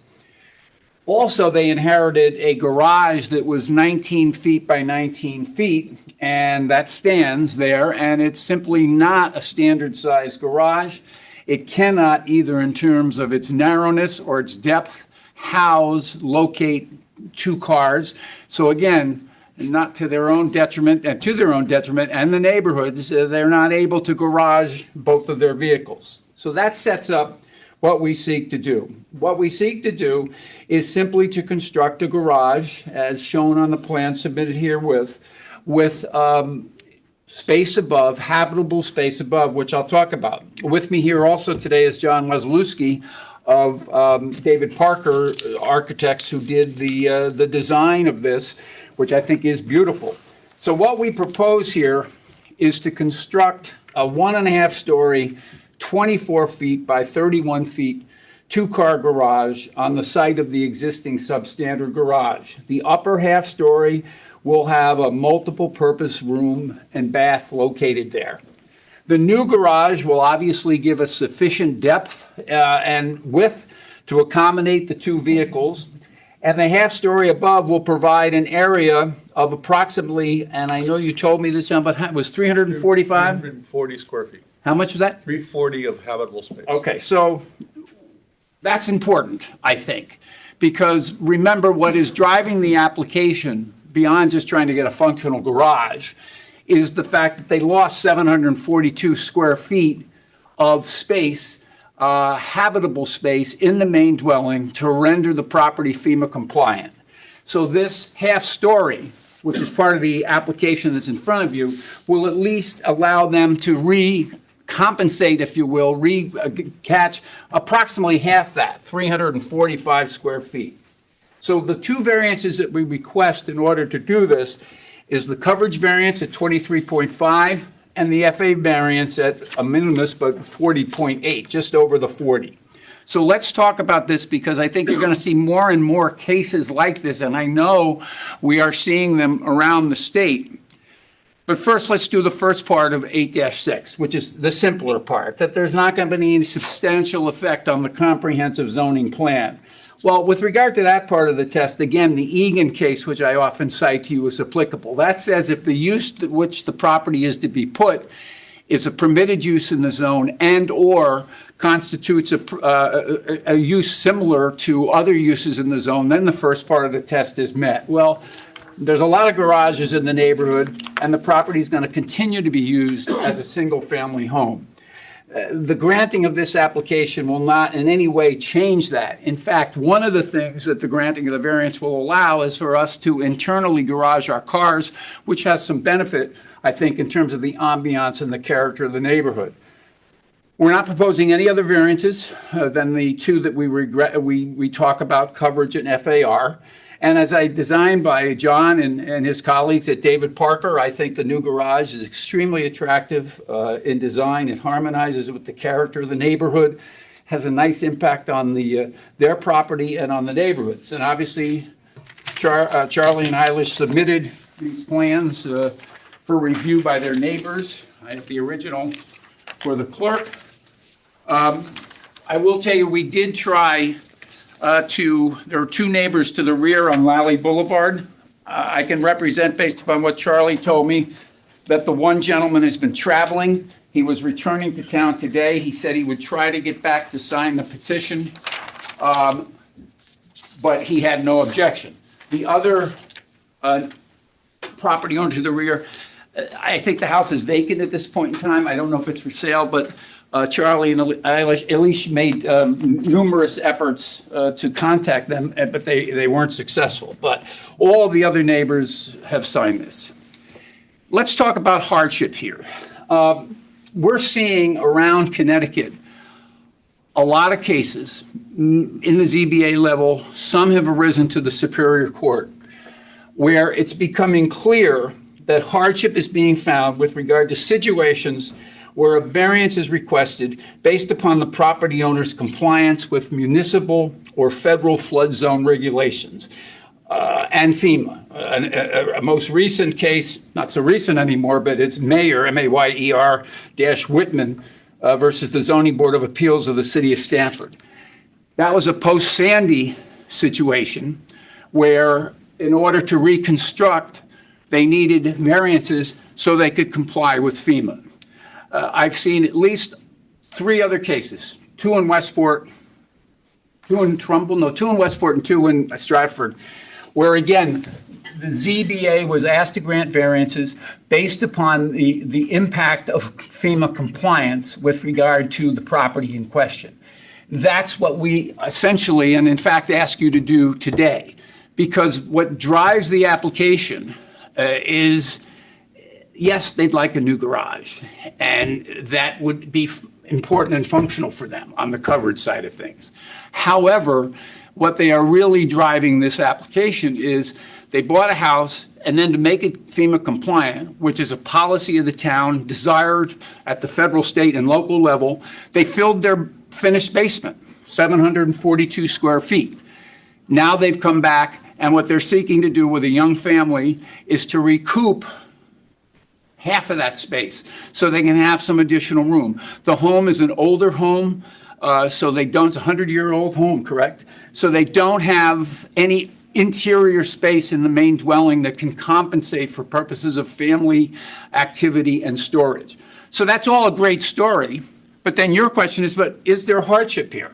And in Fairfield County, in the state of Connecticut, with FEMA regulations becoming more and more strenuous, and where we are trying to encourage FEMA compliance, the answer is there is case law that supports the finding that when a variance is motivated based upon a matter pertaining to FEMA compliance, that's a proper basis for hardship to grant the variances. And that's what we're asking you to do. And I would suggest that you're likely to see more of that because, as Mr. Decker can tell you, FEMA compliance is a real focus of the federal and state government and the local zoning government. So more and more young families, like Charlie and Eilish, are confronting the fact that they're going to have to rehabit or redesign portions of their house that may have a hardship situation where they lose space. And that's basically what we're asking you to do here. The garage is beautiful. The neighbors approve of it. It will allow them to have a functional garage. But most importantly, in terms of encouraging, as a matter of public policy, FEMA compliance, I think it's reasonable to allow them some recouping of a significant amount of space, 742 square feet, that was lost so that this property could become FEMA compliant. That's basically what we have. And at the end of the day, that will allow them to recoup some of that space, to have a nice garage that is functional for 2 cars. And I think that there is a basis for a finding of hardship based upon the impact of the FEMA regulations on this property, similar to the case I cited you in Stanford and a few other cases I've seen where, again, what was provoking the need for the variance was the fact that there had been a FEMA compliant change in the property. And we hope you will consider this and grant it for this young family so they can have a functioning garage and a little additional space which they lost due to FEMA regulations. Okay, questions from the board? I think you were first. Just point of question, curiosity, is this not also a pre-existing non-conforming lot based on the 55-foot lot square? Yes, I'm sorry. It is. It is pre-existing relative to the lot square. It is not pre-existing non-conforming to the lot area, but yes, it is a non-conforming lot as to the lot square. I should have mentioned that. Thank you. So usually what triggers the need for filling in the basement is there's some work that will be a substantial improvement. Did that take place in the house? That certainly is one thing that can trigger it. Sometimes it's just a matter of a property owner seeking to make their property FEMA compliant for insurance reasons and other What happened things. here?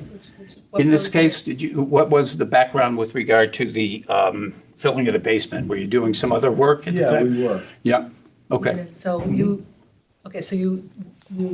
did work that was 50% more than the assessed value. So that's Correct, yeah, interior work, yeah. Interior work, though.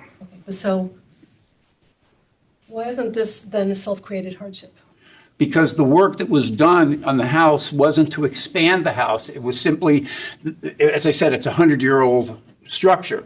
So the renovation work that constituted an improvement of 50% was just rehabbing the interior of the house, the existing house. So what's provoking this application is the fact that simply by doing that, so that they could render the house FEMA compliant, they lost 742 square feet of otherwise habitable and very usable space. Could have just moved in and lived there. They didn't have to do the interior work. Yeah, but I think you need to carefully consider, as a matter of public policy, whether that's what this board wants to encourage or discourage. Because the bottom line is, what you're seeing, for example, in that Stanford case I cited to you, is the court feeling that you shouldn't be penalized when there's a public policy in this state and in this country to bring properties into FEMA compliance. And if you are penalized by those regulations, that's a proper hardship basis for granting a variance. So it's something different than self-created hardship, basically because there's a policy in place in Connecticut, as passed down by the federal government, that you should bring properties into FEMA compliance at the earliest possible time you can do that. Okay, next question, which I don't know if you can answer it, Mr. Decker might be able to answer it, but the Okay. finished basement that was there, was that habitable space, legal habitable space? It was finished basement space, as I understand it. It was, It's not the same thing as like legal. oh, it was a family room. Correct? Yeah. Just want to make sure. It was, that's the whole thing. It wasn't a basement. It was, in this case, a family room, 742 square feet of living space. And they just want to try to recoup half of that. Okay, so now can we talk about the new building? Sure. It's a brand new building, doesn't exist. You mean the garage? The garage. Yes. Why couldn't it be designed to be conforming to? Well, John is here. John, come up to the microphone. In anticipation of A little his, bit bigger here and a little bit bigger there, but you could just, you know. we're trying to make it functional, but go ahead. John, Yeah, I mean, can you address the- that? And just identify yourself. John Wazalewski, I'm an architect with David Scott Parker Architects. So the size of the garage is appropriate size to house their vehicles, which are, they have large SUVs, which would otherwise be left in the driveway. So it needs to be a certain dimension to be able to functionally be able to move in without damaging the vehicle, be able to get in and out of the vehicle.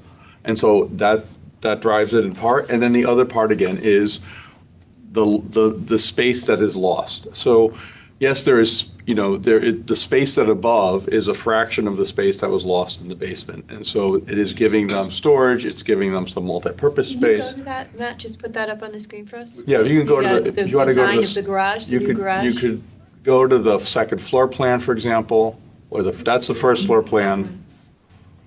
That's the first floor. That's the first floor, and then the next sheet is the second floor. Stepped in a little on both sides. Right, and so that's and actually, if I can just, if you look here, this line here, which you'll see, and if you look at the pack, you probably have copies of this on your desk, that's the 5 foot line. The knee wall over here is 5 foot 2 inches tall.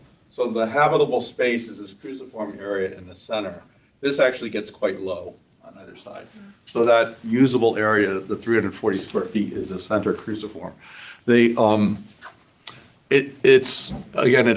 a fraction of the size that it could be. The cross gable form sort of pushes the overall, like it functionally, it adds visual interest, but it also sort of pushes the roof down in a way that kind of brings the whole structure down and actually makes it look smaller for its size. So there are things that we're doing to in some ways have it feel more modest on the site, while still being able to recoup some fraction of the area that they've lost. But still, it's a brand new building. Mhm. It could be designed to be compliant with the zoning regulations. I don't think we have the coverage. I mean, I think to have a functional garage for today's vehicles, right? We'd be back here for a coverage variance. It might be less, I understand what you're saying, but it's not gonna, I don't know how you would render the coverage compliant and still not have the same problem, which is, housing two vehicles within it. I have a one-car garage. It's not required. When you say that the garage that is gone is substandard, that's very subjective. What I said This was, is why I'm asking, because this is what people want, but it's not a need. It's yeah, not again, the two things I would say to that. First of all, obviously, to make the garage functional, we do think we need one of dimensions similar to this, which is going to push us into a coverage variance. However, the other thing I think is important here, that what the primary driving force of the request is this recouping of space that was lost because these property owners did render the property FEMA compliant, although they were only doing an interior renovation at the time. And I think that's an important public policy thing to consider, because I think it is a goal, I know it's a goal of the town, because they're under pressure from the state and the federal government to encourage property owners within the flood zone to render their properties FEMA compliant as soon as possible. And I think this is an important request in that context. Okay, Joe, anyone else? No? Okay, thank you. Thank you. Is there anyone here who'd like to speak in favor of this application? Is there anyone here in opposition who would like to speak on this application? Okay, now we're going to close this application. Thank you. Thank you. Okay, we're going to go on to our continued docket number 3, which, by the way, is our last one, in case anyone was wondering. This is 287 South Benson Road. Right? Mm-hmm, yes. It's like, I feel like No, I'm we're going to good. do it wrong. Map 139, parcel 323. Petition of Matt and Christine Oger for a variance of the zoning regulations, section 3.4.1, to reduce the street line and sum of 2 sideline setbacks from 30 feet and 25 feet, currently 12.3 feet to house, and 8.1 to stairs, and 12.9 proposing. 11.4 feet to house and 8.1 to stairs and 12 feet. And section 3.5.1 to increase the total floor area from 40%, currently 42.07, proposing 44.85. Permission to remove a portion of the second floor and construct a second floor addition in its place premises A zone.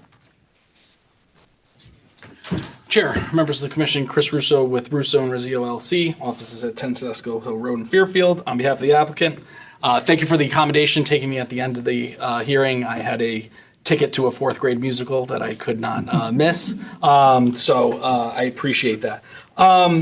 As said, this is Residence A zone. The applicant is seeking 2 variances. The last variance is actually not needed, and I will go over that. But the variance, you can see the dwelling here, just to point out in the beginning. There's an existing bump out already on the second floor.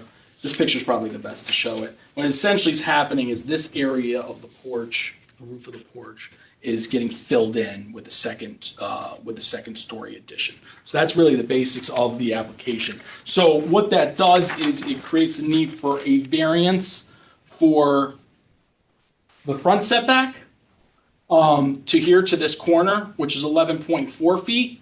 And then the sum of the side setbacks, not the side setback. We are compliant on this side with the side setback. We are compliant on this side with the side setback. It is the sum of the side setback that requires variance.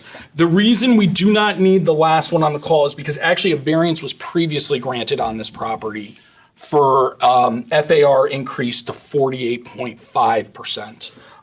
And so what we're proposing here is 44.85% FAR. So it's actually a decent amount below what's already been approved here. So the only thing before you today is street line setback and the sum of side setbacks. So So that should not be under our consideration. For whatever reason, the file wasn't in the drawer, so I didn't Okay. see it when I was writing. Okay, I just want to make sure when we read it into the record that we do. Yeah, we'll take it out. Okay. Okay, so reasons for the variance. Again, it's a theme built before the regulations. So if I could take you back in time to when this lot was established. This is a map from 1913. Zoning regulations were approved in 1925. So they're not instituted yet. This is South Benson Road right here. And this is the subject property right here. And what you can see here is that this front lot line is skewed this way to follow along the path of the road. Normally we have a standard lot, you see a standard rectangle, it's built along with the frontage road. South Benson Road comes at an angle, and these are all slanted. And so you can see here, it's actually funny, if you look here, This property line's 128.70, 127.5, 126.5, 125, 124, until it gets to the corner here and it's 123. So it just keeps going down and down and shrinking and shrinking and shrinking because South Benson Road is at this angle. So what did people do at this time? Here is the first house on this portion of the block. They oriented the house to South Benson Road, not to their property lines. And so we looking at it, it's askew. That is the same thing that's happening on my client's property. And you can see it. You don't even have to look at division appraisal cards to see which properties on this section were built pre-regulations and which ones were built after. So 1917, it's straight to the road. 1922, straight to the road. 1896, lines up with the road. 2017, now it's oriented and it's same front to back to the side setback.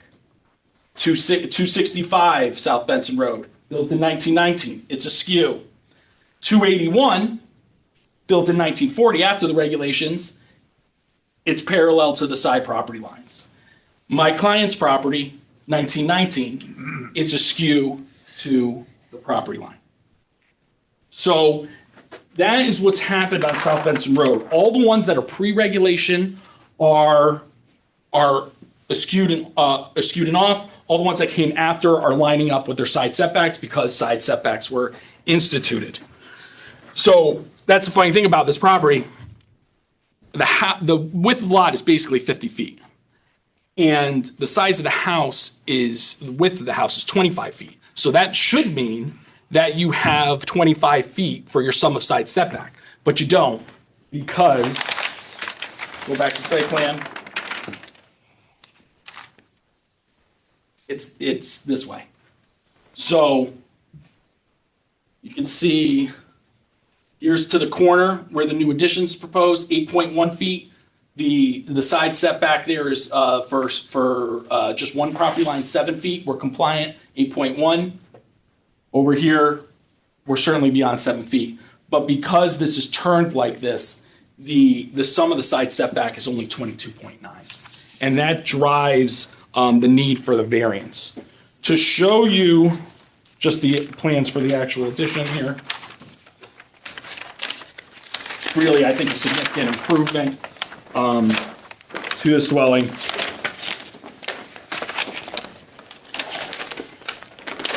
So this is the front elevation facing out, really the one that's most relevant.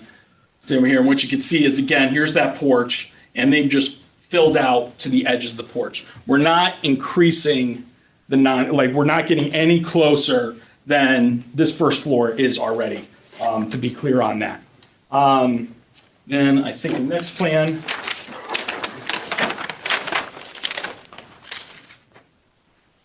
You can see here, here's the second floor addition, which right now is showing 2 bedrooms. But again, over that porch area, right there. So that's really it. It's the fact that this house was, constructed prior to the regulations that drives the need for the variance. We met with our neighbors. Our neighbors had expressed some concern at the beginning. You probably saw that in the file from what they submitted. We since, and that's why it's on the continued docket, we've been meeting with them, and I'm happy to submit to you a petition that with them in support of this application. We talked with them. It's good. The neighbors really, they're all tight together. So I know another neighbor wanted to, is also thinking about developing their property. And it is a little tricky over in this area because, like, for my client, it's very difficult to get to the back of his property. You almost have to come through our neighbor's property to get back here for, like, things like landscaping and things like that. So these neighbors got together, kind of came up with almost like a game plan between the three of them about fencing and landscaping, and we're able to address those issues. And so, again, I'm happy to report that the neighbors, surrounding neighbors, are all in support of this application. Again, I believe this is in character with the neighborhood, just going through those properties that I showed you.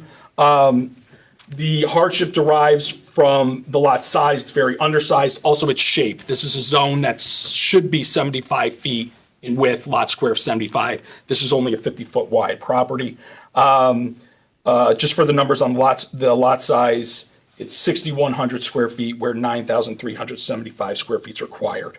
And again, it's really this orientation of the property. A lot of 1900s, early 1900s homes are very close to the road, and I'm here frequently to you with houses that were just built close to the road before the institution of the regulations, and then the side setback is purely driven by the fact of the way that the house is angled on the property. I'm happy to answer any additional questions you might have. Okay, thank you. Questions from the board? Yes. All right. So they in 2006, they got permission by whoever was on the board at that time to go to 48.5%. Correct. And they didn't complete those. That was not, that was a prior owner. They didn't build that, but the variance is run with the land. Exactly. So that negates the need for a variance for that. Okay. If it were, my argument to you would be that it's an extremely undersized lot. But in this instance, we don't need that variance. It was a different owner. It was a different owner. Yeah, it was back, it was 2006, yeah. So did this current owner get a variance for any of the work that's already been done I don't believe so. I don't think there's been any variances recently for this property with the current owner? with the current owner. No, we haven't had any work that requires variance. And for the record, that's Matthew Agur, owner of the property. Those are my questions. Okay. Thank you. Joe, Wait, you- wait, sorry, one more question. You were not here 20 years ago, were you? I was. Do you remember this when they got 48%, 48.5? No. That's why we have folders. File cabinets. All right, any other questions from the board? Okay. Thank you. Thank you, appreciate it. Is there anyone here who'd like to speak in favor of this application? Is there anyone here who would like to speak in opposition to this application? Okay, this application is closed. This now ends the public part of the Zoning Board of Appeals meeting. Okay, does anyone need a break?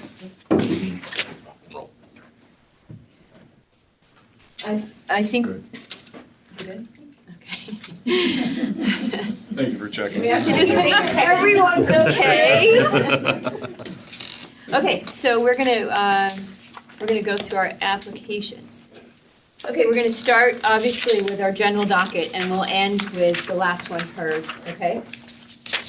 And in terms of voting, I know Elise, you sat in for one, but you can, when we are discussing that one, Jane can stay there, you can stay there, but just move forward, so you can discuss it with us and Jane won't have any conversation. Okay. So, can I have a motion to approve 131 Colony Street? So moved. Okay. And a second? Jane seconds. Okay, discussion. It's a pre-existing non-conforming lot, and there's no change to the coverage, and the FAR will remain compliant. So those are all things that are. Yeah. I think it's a good addition to the neighborhood. I think it's going to keep with the neighborhood for the applicant. Yeah, I agree. Anything else from anybody? Okay, I think we can vote. Harold. Harold. I'm sorry. Harold votes yes. Yes. Brian. Brian votes yes. Joe. Yes. Dane. Yes. And I am yes. Okay, that application for variance is approved. Okay, we're going to move on to 101 Applegate Road. They are looking to construct a second floor and a two-story addition with a front porch and a rear deck. Can I have a motion to approve? So moved. Okay, we're going to say Joe, and then I need a second. I'll second. Brian seconds. On discussion. Again, I think is a nominal request. I don't think it's asking for anything outside the norm. And it'll be a nice addition to the neighborhood. The hardship is, again, it's a pre-existing non-conforming. That's correct, I agree. Does everyone agree? Yep. Any more discussion? Okay, we're going to vote. Harold, Yes. Brian, Yes. Joe, Yes. Jane. Yes. And I'm a yes. That application for variance is approved unanimously. Okay, number 3 is 579 Judd Street. They're looking to construct a second floor addition. Motion to approve. So moved. Brian, in a second. I'll second. Harold seconds. Okay, discussion. Well, it's the same footprint as no real increase. I always get this mixed up. They're going from 19.78, proposing 21.3. That's moving in a better direction, They're right? ameliorating a Okay, setback. good. So that's good. They're reducing the nonconformance. That's also an easy basis for the granting. And also, they are not square on the law. No. Okay. Okay, any more discussion? Seeing none, we're going to vote. Okay, Harold, Yes. Brian, Yes. Joe, Yes. Jane? Yes. And I'm a yes, unanimously approved the variance. Okay, now we're going to number 4 on our agenda, which is 43 Helen Street. They want to construct a 1-story addition. Can I have a motion to approve? And a second? Jane seconds. Jane seconds. Discussion. These are my friends with the so-called classic car. Right? No. No. No, that's not this one? this Oh, this is Helen Street. This is the other one. That's Yeah, the next yes. one. This one, I think, was fairly straightforward. They have the nonconformity. It's pre-existing nonconforming structure. And what they're doing with the property seems to have the support of the neighborhood. Even those who had questions seem to have their questions answered favorably. So that always bodes well for me. And they're doing a site improvement by putting a 2-car driveway on the lot. Yep. There isn't one now. Yeah, I mean, obviously, the builder seemed compliant, even though nothing's gonna really make him do anything that he said, but he seemed to want to work with the neighbors, so. Any other discussion? Okay, we're going to vote. Harold, Yes. Brian, Yes. Joe, Yes. Jane? Yes. And I'm a yes, that's unanimous approval of the variance. Next is 104 Turney Road. They are looking to construct additions and a new detached garage with a home office, premises A zone. Motion to approve. So moved. Brian, and a second? I'll second. Okay. Harold seconds. Okay. Discussion. It's a situation, again, where the neighborhood is okay with the plans. It's a relatively minor increase. It doesn't seem to affect anyone, and it is a non-conforming lot. Well stated. Anything else anyone has to add to this? Okay, then I guess we'll vote. Okay, Harold, I'd say yes. Brian, Yes. Joe, Yes. Jane? Yes. And I'm yes, too. Unanimously approved. Number 6 is Middlebrook, 33 Middlebrook Road, a permission to construct a shed. Can I have a motion? You pull your So chair, moved. come sit there, Cheryl. Yes. All right, permission, okay, so Brian said Yes. motion and a second. I'll second. Okay, Joe seconds, discussion. So I know through the discussion that there was a question of identifying the hardship. Numerically and on paper, it's hard to find, I'll grant. However, not only with the support of the neighborhood, but the nominal nature and almost invisible nature of the request, really, there's no reason not to grant it. I can't come up with a reason to say you can't have this. They're not asking, they've done considerable work to try and reduce the size of the nonconformity. They're using an existing structure, or formerly existing structure and footprint, and only a portion of it to have the shed. We've seen people a lot greedier, some people would try to put a garage on that spot. I think their consideration, both for their neighbors and the code itself, were both commendable and reasonable. Joe? I can't get beyond the fact that I don't see a hardship or anything exceptional about the property. All the arguments were about the occupants and not the property, and that's not our purview, and it's not the basis on which we grant a variance. So I'm at a loss to find us a reason to grant the variance, because it doesn't meet any of the standards. There's an interesting question about whether a disability might play, but that's again not in our regulations or in our enabling legislation. So I'm at a loss to find a way to approve this. Go ahead, please. I see no reason not to, so I think that I would say yes. You feel empathy for the owner because obviously he asked and he was told he could put in a shed, and then he didn't know the rules. But I also think there has to be some inkling of a legal hardship, and there's just nothing that we can, I don't see anything we could hang our hat on here. What I see I think there are two things we can hang our hat on. Number one is there is absolutely no dissension in the neighborhood. There is absolutely no ill will towards this project. It is literally invisible. And I think as not only a board, but as representatives of the community, I don't think we're doing any service, or I don't think we're doing any disservice to the community. And I don't think that we are in any way creating a problem for the community by granting this variance. It's not outside the comprehensive zoning plan.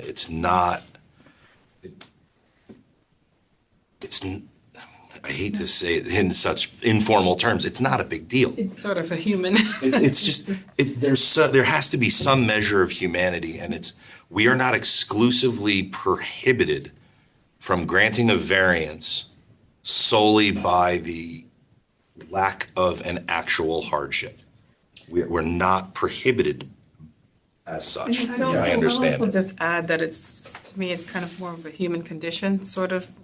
I know it's not within the parameters exactly, but also there was not any opposition with the neighbors. I think he had signatures and did he have signatures? He did. In approving this application, we're not necessarily setting a precedent. We are taking into consideration the situation, the condition, the neighborhood, the neighbors' comments, and the rights of a homeowner to make use of their property. Well, I also think as a zoning board of appeals that we need to be very aware of these rules that are put in place by zoning in front of us. They're there for a reason. There's lot coverage, there's FAR. Like, our job is to say, oh, okay, well, you have a right. We have something that allows us to not go to what the zoning board wants our town lots to look like. And I just can't. Okay, but I think we've all said our piece. I agree with you completely. I just want to state it in as succinct a way as possible. If this application was, and I believe that those guidelines and those rules provided by the zoning, by planning and zoning, and by the comprehensive zoning plan are to prevent specific conditions in the building of properties on the town, to prevent canyoning, to prevent overbuild, to prevent overreach and just clustering up our town. I don't think because, and as Harold stated, because we don't operate on precedent in any application on this board or present, past, or future, the granting of a 10 by 14 shed on a property that doesn't hulk over anything, that no one's quite literally ever going to see, I don't think it places in any danger or jeopardy the codes of the town. Well, if I think the town wanted us to disregard sheds, they would have said then sheds don't count, but sheds do count. There's minutia in there's I know, there's but minutia in any sheds law. count. I'm not arguing whether they count or not. Everything that we hear as this board counts. That's why it's here. That's why it has to become before us. We grant variances every day that are outside of the zoning regulations. Every single day, every single time we sit down, we've done it so far 5 times today. There's no question that it's hard to find a hardship in this case. What I'm simply stating is a 10 by 14 shed is not the bullseye or the target that our zoning regulations pointed at when they said, here's what you can do and here's what you can't do. There's a limit of specific target of what any regulation can cover. And the existence of our board is to consider the areas in which those regulations either overreach or can be We are considered. not here to decide if zoning overreaches. Well, it's what we do. If No, what it's no. variances, we're varying what the regulations say people can do with their properties. With legal reasons. All right, anyone else, Joe? Yeah, in a previous application, I said that I don't think it's I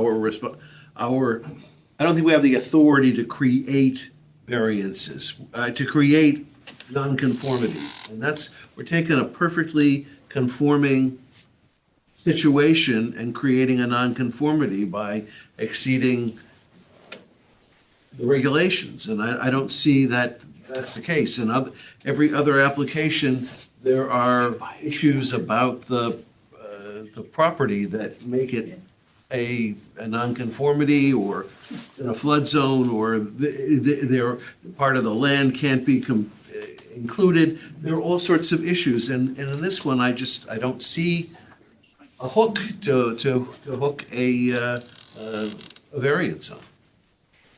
Okay, so I think we've all said our piece, so we'll vote. I'm going to have you vote in the turn that Jane would have voted, okay? Okay, so Harold? Yes. Brian? Yes. Joe? No.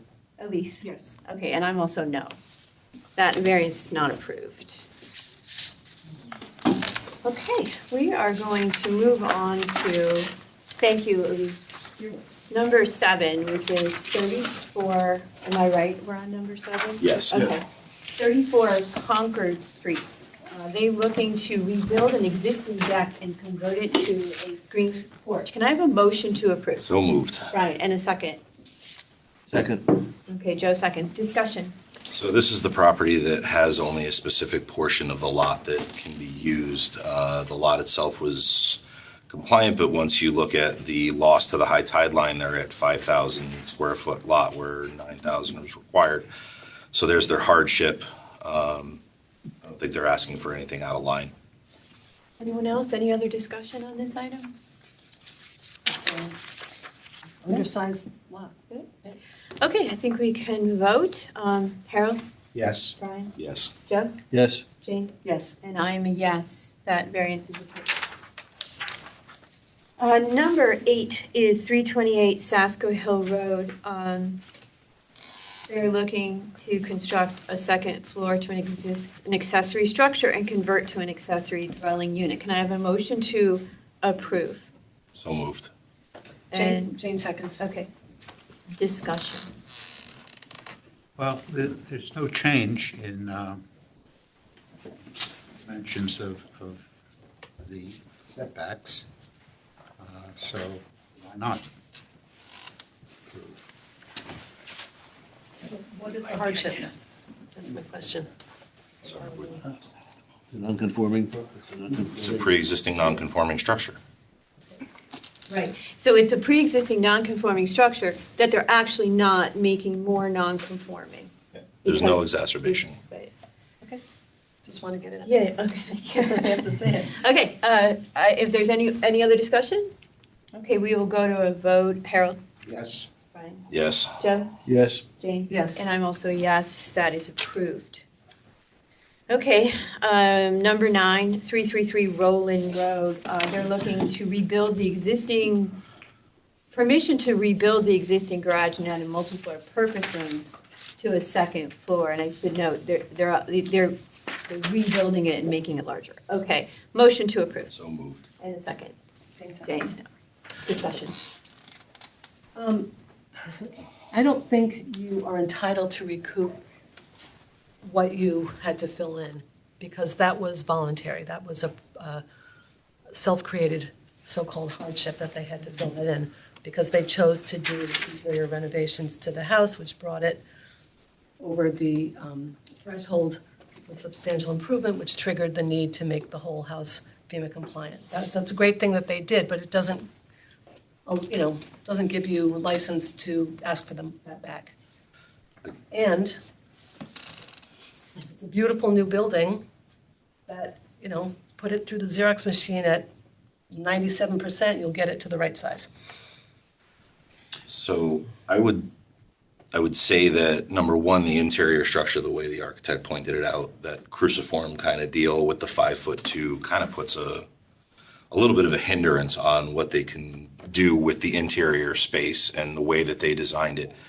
Yes, you could shrink it by 3% and try to do something with it. But I sat here Googling, and it just, my brain started thinking of the takings clause in the Constitution. Like, that I feel like is where council was presenting the argument. It's, you do something in the house. And yes, they did interior renovations, that was their choice, but the choice did lead to a government-imposed requirement, not a town-imposed, but not really a choice, but a town-imposed requirement that reduced their livable space in their home by 742 square feet. I think the case that I make for as many applications as it applies to is there is no argument from the surrounding neighbor. There's no really specific reason not to grant the variance. There is this beautiful structure. It's not enormously overreaching by what they're asking for. It's 0.8% over the FAR, which I understand what the existing structure was, but I look at the proposed existing condition of the property. It's 0.8% over on the FAR. It's not a huge overreaching request. And we don't. It's also 3.5% on coverage. I get that. And it's, again, part of living in Fairfield and part of owning property, in my opinion, is the ability to use that property. I don't think that, again, I don't think what they're asking for is a huge ask. I think what they're asking for is pretty reasonable. I think that the case made by council that the property did, through adherence to government recommendation, lost property. They did not have to fill their basement. They I didn't, think but they the would have been gentleman outside of said- compliant, they no, would have gotten they would- insurance, right? No, who knows? I don't know that. It's the substantial Right. improvement. Right, and they Wow. submitted dollars in their application. So whatever. So they got they to that spent- number. Yeah, so it was their choice. Right. To spend that amount of money. To have to then. To then do it. Become, right. So that was their choice. Go ahead. It's not clear to me that by eliminating the use of the basement, the finished basement, if that was taken into consideration for the remaining FAR. Right, it's not. You're right. Like, do you now get more space in another part if you eliminate your basement? Well, yes. No, because the basement doesn't count, right? Yeah, if it's livable space, it counts. It's livable space. But they're still It's based on outside the of it. assessment just done on my house. But they're still outside of it. What they're building is 0.8% outside the FAR. And how much out of the, 3% outside the cover, 3.5% outside the cover. And what's the hardship? The hardship is, if I'm not mistaken, it's an undersized, I thought it was an undersized No, lot it's or not. something. Or was it the square? Well, it may not be square, but that doesn't affect where they're putting the garage. That doesn't make it. No, it provides a What hardship. do you, Joe, do you have any thoughts? Well, until this moment, I thought that we had leniency, or we should give leniency in areas where other issues impact the use of the property, like FEMA compliance, and that I accept the attorney's argument that by making the house FEMA compliant, they lost the use of the basement and they need to make up the space. And they're asking to make up the space, not even all of the space, but that's where I'm leaning. Okay. And the property, Harold? and the Oh, hold property on, is I just wanna get non-compliant. to someone else. Harold, do you have anything to say on this? Nothing else. The property is by lot square non-compliant, so they do have a pre-existing non-conformity, so For they the do have square. a basis for the square.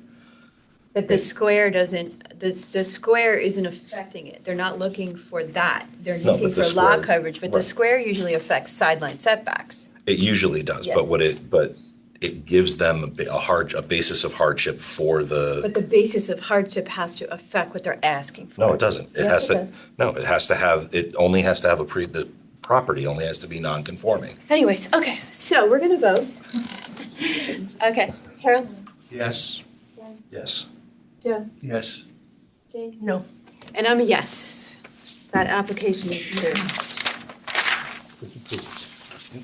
Okay, we are on to our last application, which is the continued docket number 3, which is 287 South Benson Road.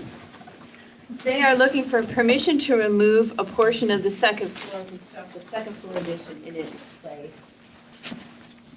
I have a motion to approve. So moved. And a second. Jane seconds. Okay, discussion.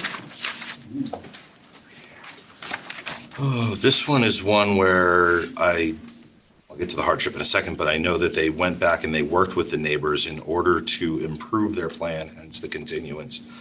And they did so to the appreciation of the neighbors who then signed the petition in favor of the application. So that bodes well for me. I think what they are doing in a design capacity goes well with the neighborhood. I think it looks pretty nice. Anyone else? I think the increase in floor area is nominal, proposing 44.85 from 42.7. But we just want to make sure we put in the record that the total floor area is not part of their application because they've already received that granting in a prior application years ago. Oh, okay. So, They're covered. yeah. So this is an undersized lot, a non-conforming lot, right? Yes. Any other discussion on this application? I don't hear any, so we are going to go to a vote. Harold? Yes. Brian? Yes. Joe? Yes. Jane? Yes. And I'm a yes. Application's approved. And that is the end of our applications today. Thank you. Am I insane? Does it have to be does the hardship have to be specifically tied to exactly what they're proposing to do with the property? Or it just has to be a hardship that's on the property? Hey, Matt, the meeting's over. You can turn off the, meeting's over. One more section. What do we have? forgot Oh, the sorry, afterwards. sorry. Okay. In light of the hour, I'm not going to bring anything. Okay, so other business, we don't have any. Now the meeting's over. Gavel, gavel. I don't do the gavel.